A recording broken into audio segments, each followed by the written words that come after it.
യേശുക്രിസ്തുവിന്റെ നാമത്തിന് നന്ദി പറഞ്ഞുകൊണ്ട് ഫെയ്ത്ത് വോയിസിലേക്ക് ഏവരെയും ഞങ്ങൾ സ്വാഗതം ചെയ്യുന്നു. വിശുദ്ധ ഗ്രന്ഥം തുറക്കപ്പെട്ടു. റോമാക്കാർക്ക് എഴുതിയ ലേഖനം 6-ാം അധ്യായം 9 മുതലുള്ള തിരുവചനങ്ങൾ ഇങ്ങനെ വെളിപ്പെടുത്തുന്നു: മരിച്ചവരിൽ നിന്ന് ഉത്ഥാനം ചെയ്ത ക്രിസ്തു ഇനി ഒരിക്കലും മരിക്കുകയില്ലെന്ന് നമുക്കറിയാം. മരണത്തിന് അവന്റെ മേൽ ഇനി അധികാരമില്ല. അവൻ മരിച്ചു. പാപത്തെ സംബന്ധിച്ചിടത്തോളം എന്നേക്കുമായി അവൻ മരിച്ചു. അവൻ ജീവിക്കുന്നു. ദൈവത്തിനു വേണ്ടി അവൻ ജീവിക്കുന്നു. അതുപോലെ നിങ്ങളും പാപത്തെ സംബന്ധിച്ചിടത്തോളം മരിച്ചവരാണെന്നും യേശുക്രിസ്തുവിൽ ദൈവത്തിനു വേണ്ടി ജീവിക്കുന്നവരാണെന്നും അറിഞ്ഞുകൊള്ളുവിൻ. ക്രിസ്തുവിൽ പ്രിയപ്പെട്ടവരെ, നാം ബലഹീനരായിരിക്കെ നിർണയിക്കപ്പെട്ട സമയത്ത് ക്രിസ്തു പാപികൾക്കു വേണ്ടി മരിച്ചു. നീതിമാനു വേണ്ടി പോലും ആരെങ്കിലും മരിക്കുക പ്രയാസമാണ്. എന്നാൽ നാം പാപികളായിരിക്കെ ക്രിസ്തു നമുക്ക് വേണ്ടി മരിച്ചു. അങ്ങനെ നമ്മോടുള്ള തന്റെ സ്നേഹം ദൈവം പ്രകടമാക്കിയിരിക്കുന്നു. അതുകൊണ്ട് എല്ലാ അശുദ്ധിയും വർദ്ധിച്ചു വരുന്ന തിന്മയും നമ്മൾ ഉപേക്ഷിക്കണം.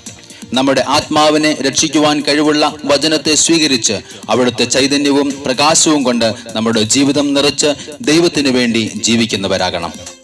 ദാവീദ് ദൈവസന്നിധിയിൽ പ്രാർത്ഥിച്ചതുപോലെ നമുക്കും പറയണം: കർത്താവേ, സത്യത്തിന്റെ വചനം എന്റെ അധരങ്ങളിൽ നിന്ന് നിശേഷം എടുത്തു കളയരുതേ. സ്നേഹമുള്ളവരെ, നമുക്ക് കൈവന്നിരിക്കുന്ന കൃപയിലേക്ക് യേശുക്രിസ്തു മൂലം വിശ്വാസത്താൽ നമുക്ക് പ്രവേശനം ലഭിച്ചിരിക്കുന്നു. ദൈവസന്നിധിയിൽ പങ്കുചേരാമെന്ന പ്രത്യാശയിൽ നമുക്ക് അഭിമാനിക്കാം. കാരണം പ്രത്യാശ നമ്മെ നിരാശരാക്കുന്നില്ല. നമുക്ക് നൽകപ്പെട്ടിരിക്കുന്ന പരിശുദ്ധാത്മാവിലൂടെ ദൈവത്തിന്റെ സ്നേഹം നമ്മുടെ ഹൃദയങ്ങളിലേക്ക് ചൊരിയപ്പെട്ടിരിക്കുന്നു. അതുകൊണ്ട് കർത്താവിന്റെ നല്ല മകനും മകളും ആകുവാൻ നാം വിളിക്കപ്പെട്ടിരിക്കുകയാണ്. ഏതു പ്രയാസങ്ങളിലൂടെ, ശോധനയിലൂടെ, തീച്ചൂളയിലൂടെ കടന്നു പോകുന്ന വ്യക്തിയാണ് നിങ്ങളെങ്കിലും ഒന്ന് ഓർക്കണം: ദൈവത്തിന്റെ സാന്നിധ്യം, ദൈവത്തിന്റെ സ്നേഹം നിങ്ങളുടെ കൂടെയുണ്ട്. ഉയർച്ചയിലും താഴ്ചയിലും കണ്ണുനീരിലും കർത്താവ് കൂടെയുണ്ട്. വചനം പറയുന്നു: പാപം വർദ്ധിച്ചിടത്ത് കൃപ അതിലേറെ വർദ്ധിച്ചു. പാപം മരണത്തിലൂടെ ആധിപത്യം പുലർത്തിയതുപോലെ കൃപ നീതി വഴി നമ്മുടെ കർത്താവായ യേശുക്രിസ്തുവിലൂടെ നിത്യജീവനിലേക്ക് നയിക്കാൻ ആധിപത്യം പുലർത്തും. കർത്താവായ യേശുവേ, ഞങ്ങളോട് കരുണയായിരിക്കണമേ.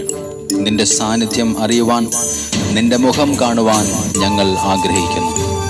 അങ്ങയുടെ ശിഷ്യനാകുവാൻ, നല്ല മകനും മകളും ആകുവാൻ ഞങ്ങളെ സഹായിക്കണമേ.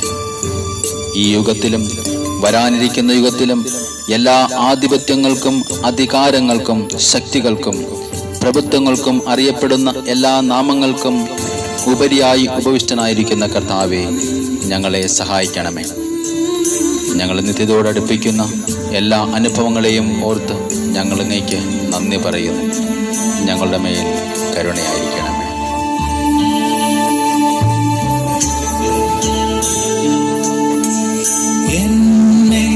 നിത്യതയോടടുപ്പിക്കുന്ന എല്ലാ അനുഭവങ്ങൾക്കും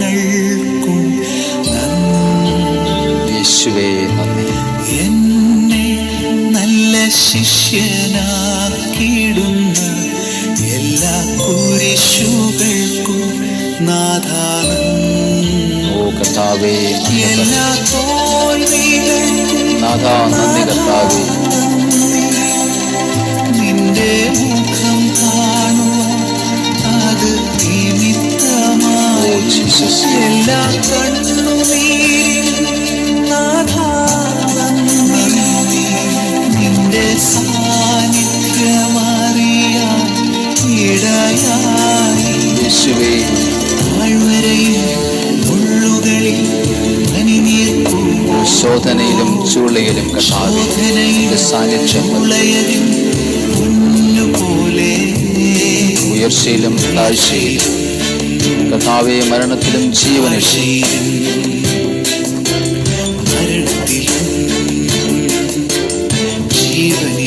നിൻ സാന്നിധ്യം മാത്രം മതി കർത്താവേ. ഓ യേശുവേ, സാന്നിധ്യം മതി.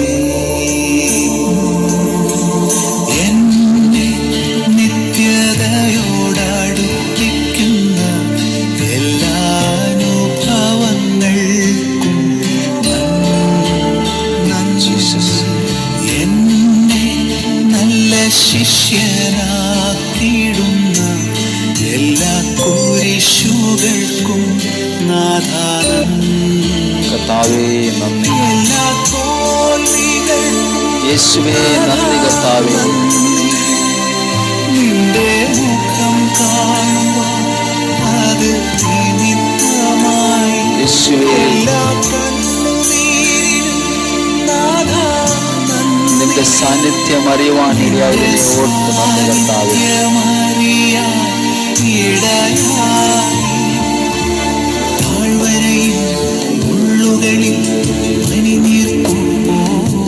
ജീസസ്.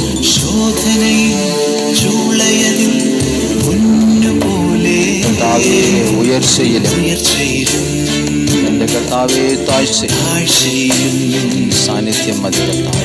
മരണത്തിലും കർത്താവേ ജീവനിലും എന്റെ സാന്നിധ്യം മതി കർത്താവേ. സാന്നിധ്യം മതി നാഥാ, നിൻ സാന്നിധ്യം മതി.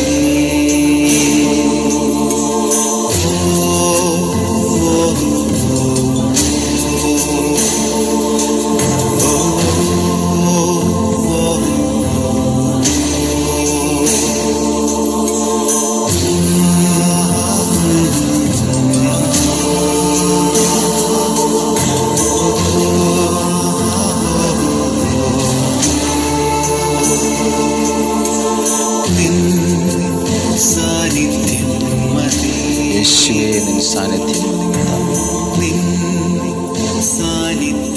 മതി. ഇന്ന് ദൈവം നിങ്ങളുടെ സമർപ്പിത ജീവിതങ്ങളെ അനുഗ്രഹിക്കട്ടെ എന്നും കർത്താവിൻ്റെ സമൃദ്ധി നിങ്ങളുടെ കുടുംബങ്ങളിലും നിങ്ങളിലും നിറയട്ടെ എന്നും കർത്താവായ യേശു ക്രിസ്തുവിൻ്റെ നാമത്തിൽ ഞങ്ങൾ പ്രാർത്ഥിക്കുന്നു.